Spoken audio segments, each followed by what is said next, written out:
Alhamdulillah, in the name of Allah subhanahu wa ta'ala, the most gracious, the most merciful, peace and blessings be upon our beloved Prophet Muhammad sallallahu alayhi wasallam.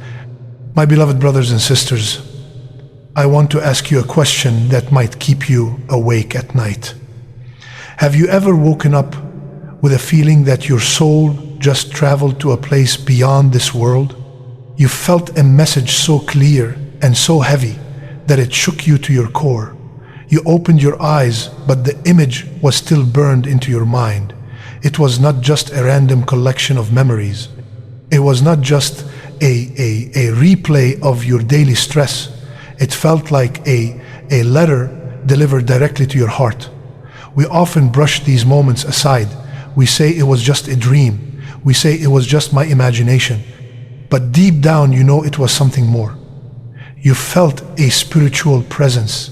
You felt a peace or a warning that did not come from your own mind. We need to understand that sleep is not just a biological pause. It is a spiritual journey. It is a time when your soul is released from the cage of your body. It is a time when the veil between the seen and the unseen becomes very thin. During these quiet hours, Allah Almighty might choose to speak to you. He might choose to show you a glimpse of your future. He might choose to show you the reality of your situation.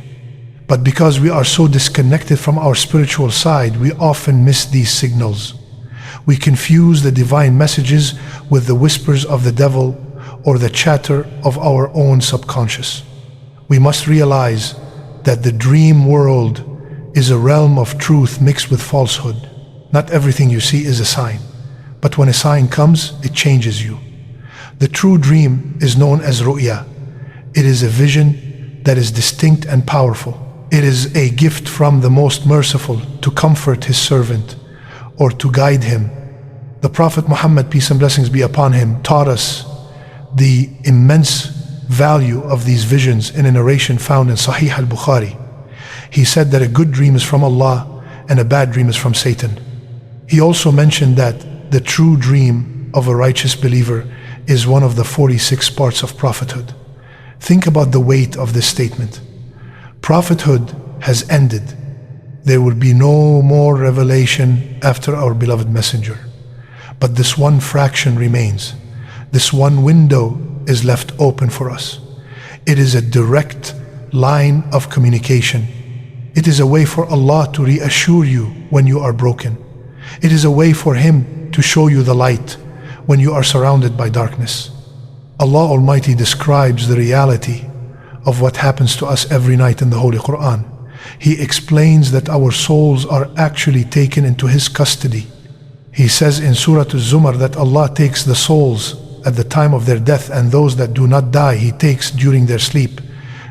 Then He keeps those for which He has decreed death and releases the others for a specified term. Indeed, in that are signs for a people who give thought. This verse is profound. It tells us that when you sleep, you are in the company of the divine. Your soul is meeting with its Creator. In that meeting, instructions can be given. In that meeting, warnings can be issued. The dreams you remember are the souvenirs your soul brings back from that meeting. If your soul is pure and your heart is clean, then the souvenir will be clear. It will be a sign that guides you towards goodness. But if the soul is clouded with sins, the transmission gets interrupted. The message becomes fuzzy. So the first step in recognizing a sign from Allah is to understand the sanctity of sleep itself. And before we move to the next reminder, I ask you kindly, if this touched your heart even a little, take a moment to like this video, subscribe to this channel, and write a comment below. Tell me where in the world you are listening from.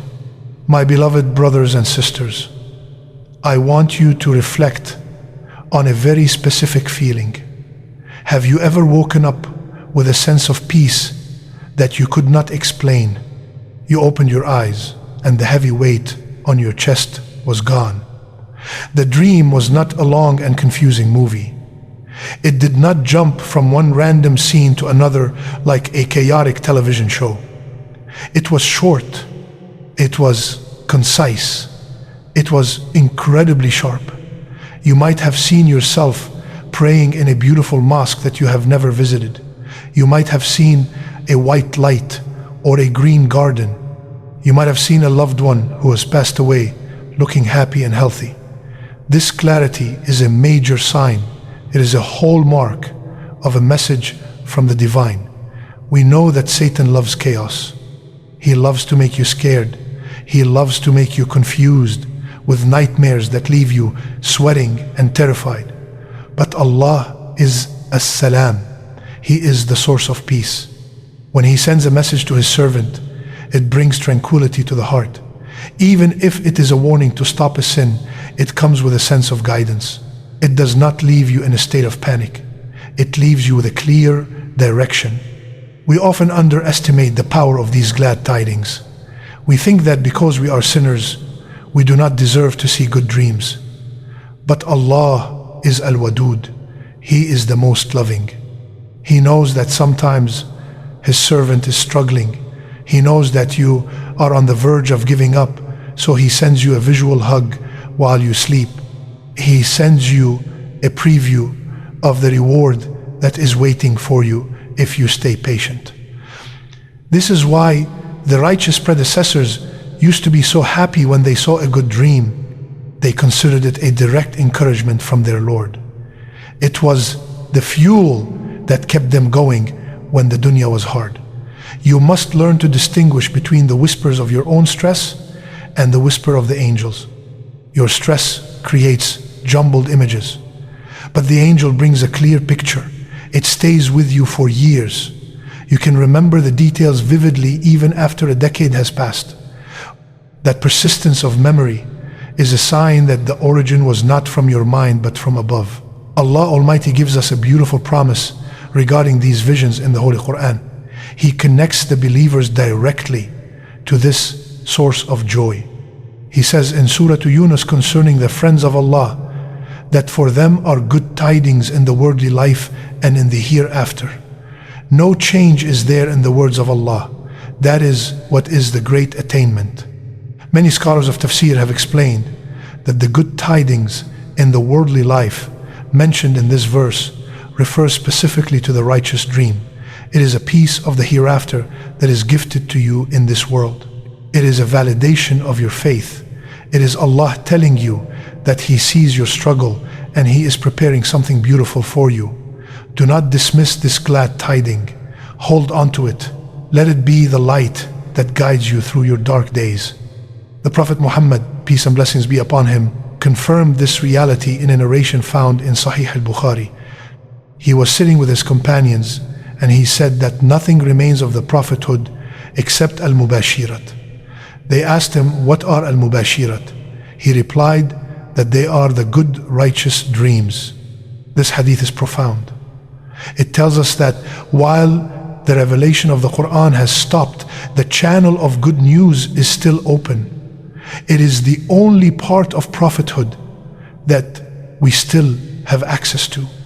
It is a tremendous honor. When you see a good dream, you are experiencing a fraction of what the prophets experienced. You are receiving a divine notification. So when you wake up with that good feeling, thank Allah, make a dua, ask Him to make the dream a reality for you.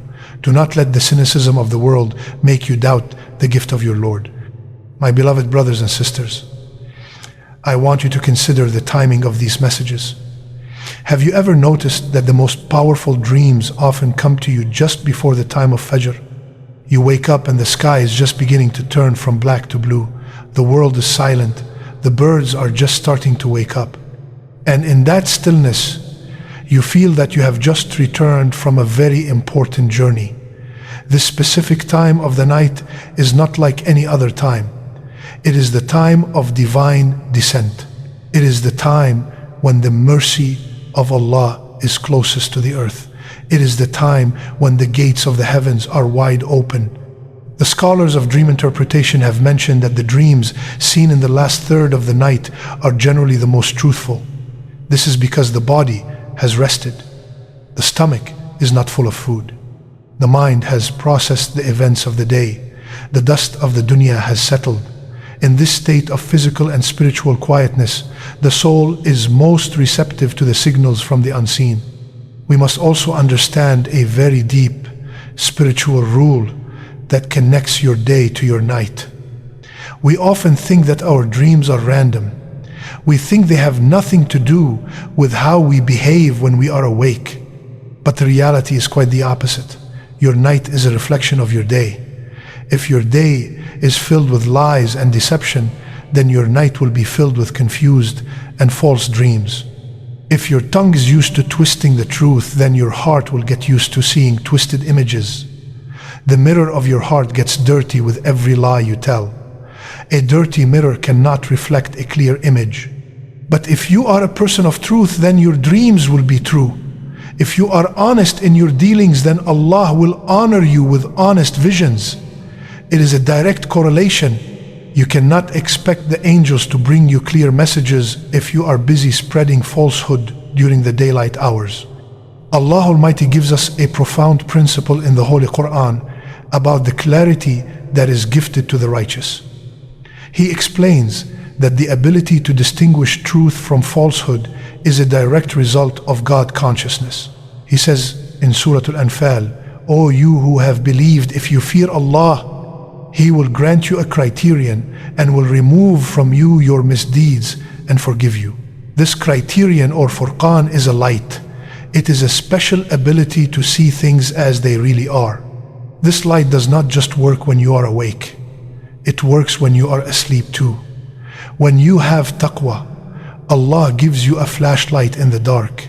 He allows you to see the signs that others miss. He allows your soul to filter out the noise of Satan and tune into the frequency of the truth. The Prophet Muhammad, peace and blessings be upon him, made this connection crystal clear in a narration found in Sahih Muslim. He said that the most truthful of you in speech is the most truthful of you in dreams. This hadith is a formula for spiritual success. It tells us that if you want to have true dreams, you must fix your speech. You must stop the little white lies. You must stop the exaggeration. You must stop the backbiting. When your tongue becomes straight, your heart becomes straight. And when your heart becomes straight, your dreams become a source of guidance rather than a source of confusion. So before you ask about the meaning of your dream, ask yourself about the truthfulness of your tongue.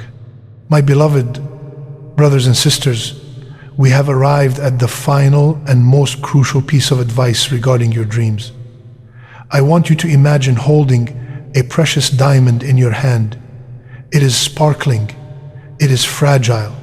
It is worth millions. Would you run into the middle of a crowded market and hold it up for everyone to see? Would you hand it to a stranger who might be a thief? Of course not. You would hide it. You would protect it. You would only show it to someone you trust with your life. Your true dreams are that diamond. They are a secret between you and Allah. But we live in a time of oversharing. We wake up with a beautiful sign and the first thing we do is post it on social media. We tell our co-workers. We tell friends who might be secretly struggling with jealousy. We do not realize that the evil eye is real. We do not realize that not every smiling face has a clean heart. When you expose your blessing to the wrong eyes, you invite destruction. You invite negative energy that can twist the meaning of your dream or stop its fulfillment. You must learn the art of silence. You must learn that some treasures are meant to be buried deep in the heart. We must understand that a dream is very sensitive to interpretation. It is like a bird flying in the sky. As long as you do not speak about it, it remains potential. But the moment you speak it, it lands. If you tell it to a person who is ignorant or envious, they might give you a bad interpretation. And the tragedy is that the interpretation might come true. This is why the scholars warn us, do not be a chatterbox with your spiritual experiences. Protect your connection with the unseen. If you see a bad dream, do not tell anyone at all. Spit 3 times to your left and seek refuge in Allah. It will not harm you. But if you see a good dream, only tell it to a person who loves you deeply or a person of wisdom. Do not cast your pearls before those who do not know their value. Allah Almighty teaches us this timeless lesson in the very best of stories in the Holy Quran. It is the story of Prophet Yusuf, peace be upon him. When he saw the sun and the moon and the 11 stars prostrating to him, he ran to his father. His father was a prophet. He knew the reality of the human soul. He knew the danger of envy. So what did he say? He said in Surah to Yusuf, "O my son, do not relate your vision to your brothers, or they will contrive against you a plan.